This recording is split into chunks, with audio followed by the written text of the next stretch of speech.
pour toucher les éléments essentiels de ce que je voudrais que nous puissions tous ensemble méditer ce matin, inclinant nos têtes pour la prière. Notre Dieu, c'est toi qui nous connais. Nous voulons que tu nous parles avec tes mots, avec ton amour, pour que nous sortions d'ici étant différents pour ta gloire. Au nom du Christ, amen.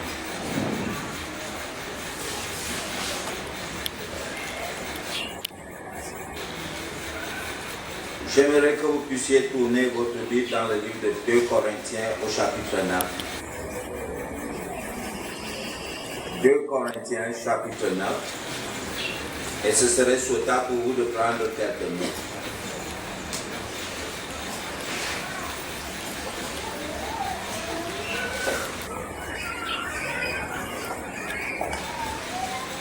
Le texte de 2 Corinthiens chapitre 9, évidemment, c'est un texte qui est très bien connu. Chaque fois qu'on parle des dîmes et des offrandes, il y a des gens qui utilisent cette portion des Écritures parce qu'elle parle effectivement de l'assistance et des collectes qui sont destinées aux saints. Et dans ce contexte, évidemment, on l'utilise souvent pour parler des dîmes et des offrandes. J'aimerais ce matin que nous puissions le regarder et que nous puissions en tirer aussi quelques leçons.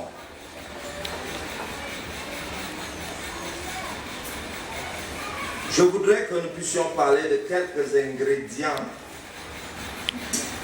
qui peuvent permettre que nous puissions nous construire. Qui peuvent vous permettre, en tant qu'enfant de Dieu,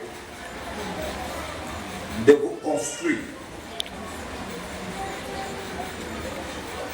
Je vais commencer plutôt par la fin du passage, c'est ce que je voudrais que nous puissions faire, et ensuite nous allons revenir vers le verset 1 et suivant. J'aimerais donc que nous puissions lire ensemble le verset 8. Verset 8, qu'est-ce qu'il est écrit? Et Dieu peut, allons-y, Dieu peut combler de toutes sortes afin que satisfaire à tous vos besoins, vous ayez encore en abondance toute bonne œuvre. Bien, disons maintenant, comme si nous étions devant Dieu. Et Dieu peut, allons-y. Et Dieu peut vous combler de toutes sortes de grâces, afin que, possédant toujours en toutes choses, de quoi satisfaire à tous vos besoins, vous ayez encore en abondance toute bonne œuvre. Paul parle aux Corinthiens et il leur dit simplement ceci.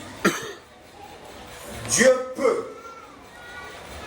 vous combler de toutes sortes de grâces, afin que possédant toujours, en toutes choses, de quoi satisfaire à vos besoins, vous ayez encore en abondance pour toute bonne œuvre.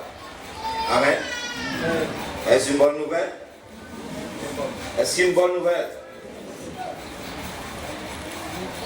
Est-ce que c'est une bonne nouvelle pour vous? Il me semble que certaines personnes ne sont pas convaincues que c'est une bonne nouvelle. Est-ce que quand Paul dit que Dieu peut, est-ce qu'il peut vraiment? Est-ce qu'il peut?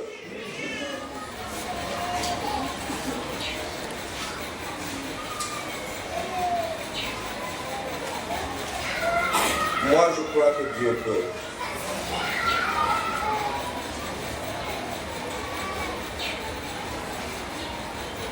Dieu veut que ses enfants comptent sur lui.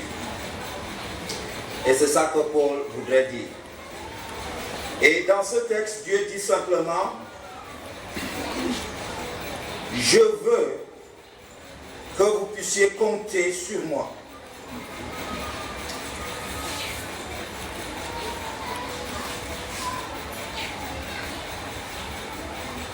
Dans ce texte, il y a une expression qui m'intéresse et c'est sur cela que je voudrais que nous puissions bâtir tout le propos de ce matin.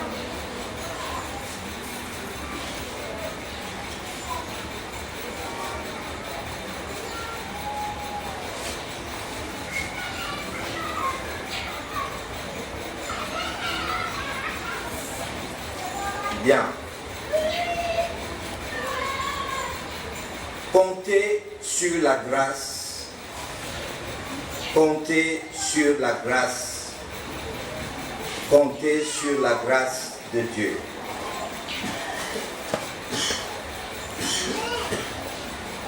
Le résultat de compter sur la grâce de Dieu est ce qu'on appelle en grec autarkeia. Autarkeia. Est-ce qu'on peut répéter? Autarkeia. Autarkeia.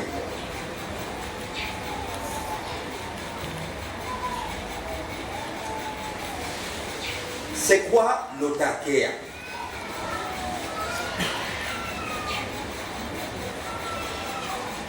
Dieu dit, si vous comptez sur moi, moi je vais m'arranger pour que vous ayez l'autarkeia.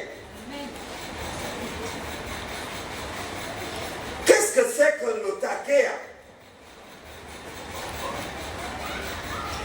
Autarkeia est traduit dans plusieurs versions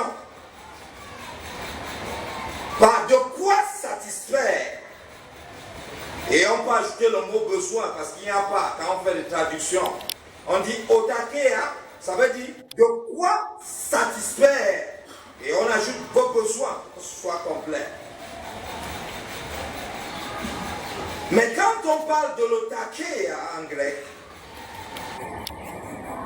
on parle de la parfaite condition de vie.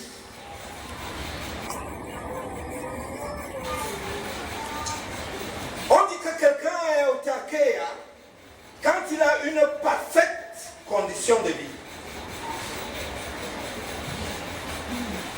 Avec tout ce que la vie englobe. On dit que vous êtes autarkeia quand vous n'avez pas besoin d'aide ni de support.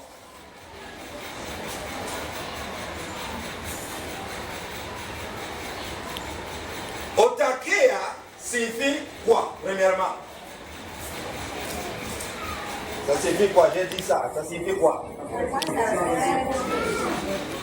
Ça signifie quoi ensuite?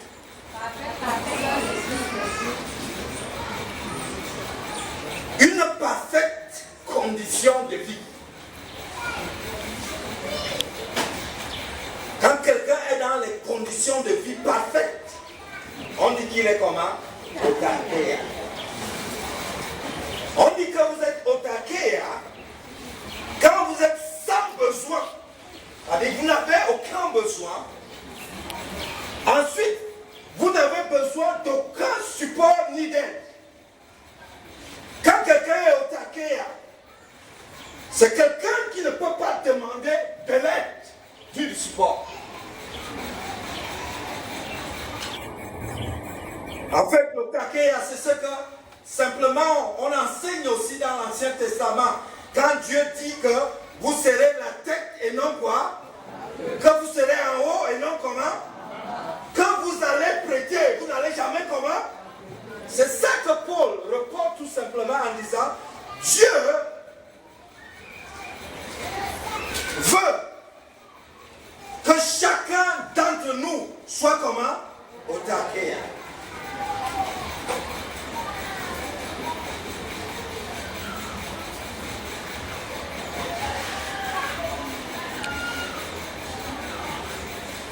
La question est de savoir si là où je me trouve ce matin, je me sens autarkeia.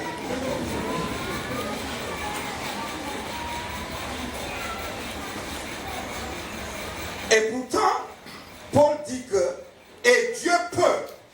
Attention, il est en train de conclure quelque part. Nous allons comprendre pourquoi il dit, et Dieu peut. Et Dieu peut vous combler de toutes sortes de grâces, de sorte que vous soyez au taquet.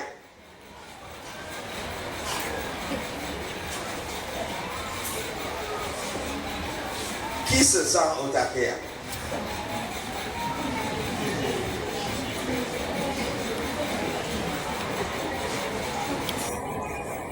Si personne ne se sent au taquet, ça veut dire que mon message a de la place.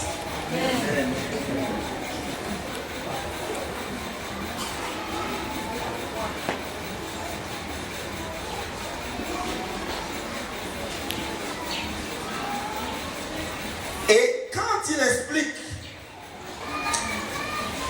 non seulement l'otakeia, il va dire que quand la personne a dans l'otakeia, cela va se manifester dans chacune de ses entreprises. Et c'est grâce à cette otakeia, que la personne va donc faire toutes les bonnes œuvres que nous voyons.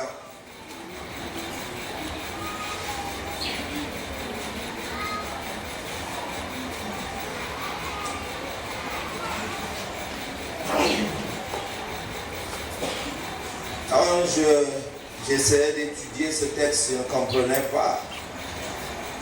Je dis, mais qu'est-ce que Dieu, est-ce que c'est possible d'être au taquet?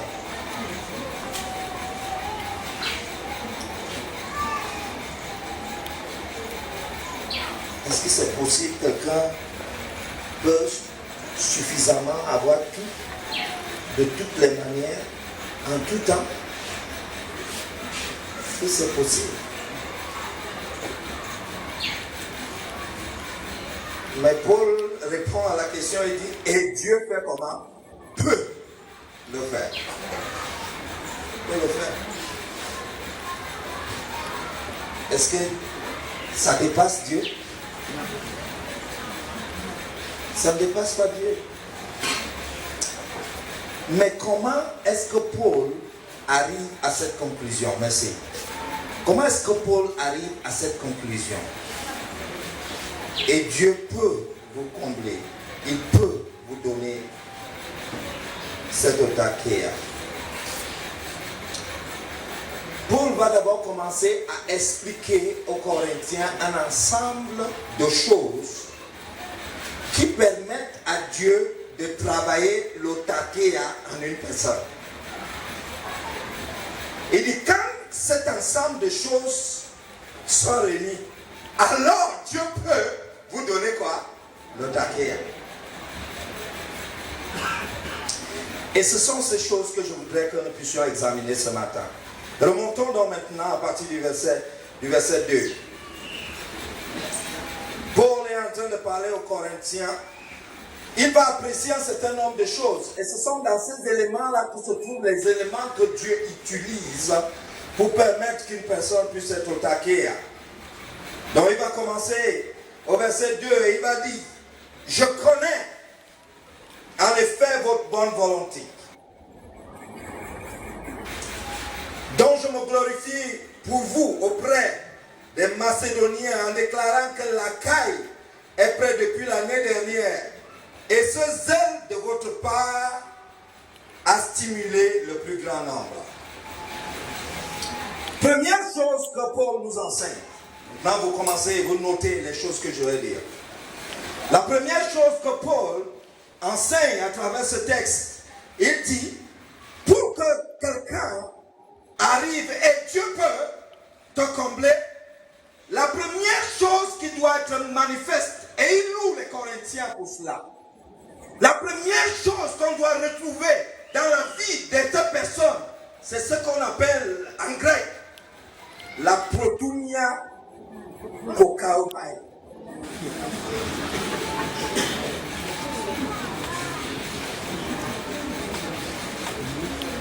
Ne vous inquiétez pas. Ne vous inquiétez pas. La protumia, allons-y. La protumia kokaomai, allons-y. Kokaomai.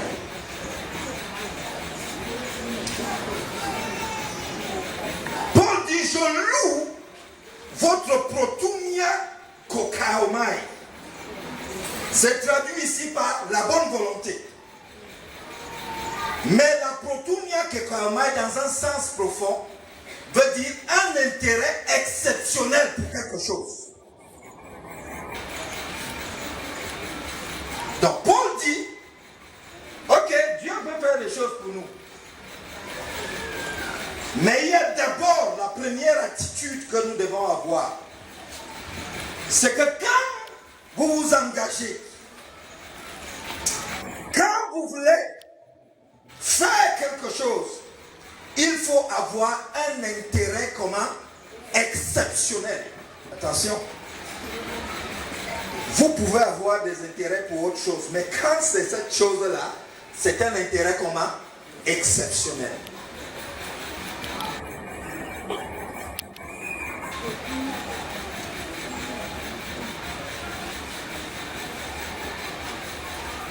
La protumia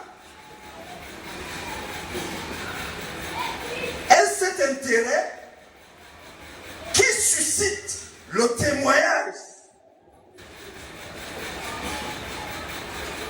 En fait, quand les gens, quand la protumia kokaomai est en quelqu'un, cet intérêt exceptionnel qu'il a pour quelque chose, ça suscite un témoignage chez les autres.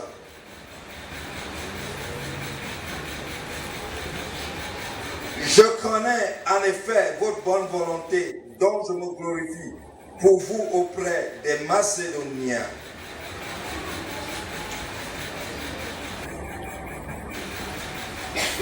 Je ne sais pas si vous avez déjà vu quelqu'un qui a la protumia kokaomai.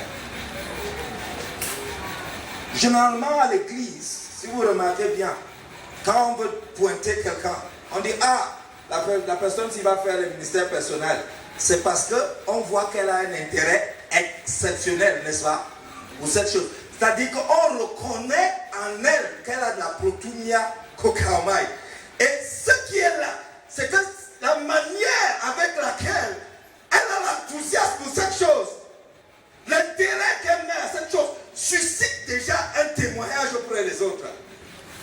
Les gens en parlaient déjà. Le gars est intéressé à ça. Hein.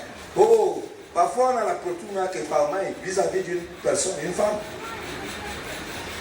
C'est un intérêt exceptionnel que vous accordez à quelque chose ou à quelqu'un. Ça dit que tellement les gens regardent comme ça et disent mais la personne il aime tellement l'église. Hein? Ah, on te voit ici mercredi, vendredi, samedi, à tous les trucs là. On dit ce garçon a la protumia comment? Kokaomai. Ça suscite le témoignage. Vous ne demandez pas aux gens de parler, mais les gens parlent. Ils parlent de cela.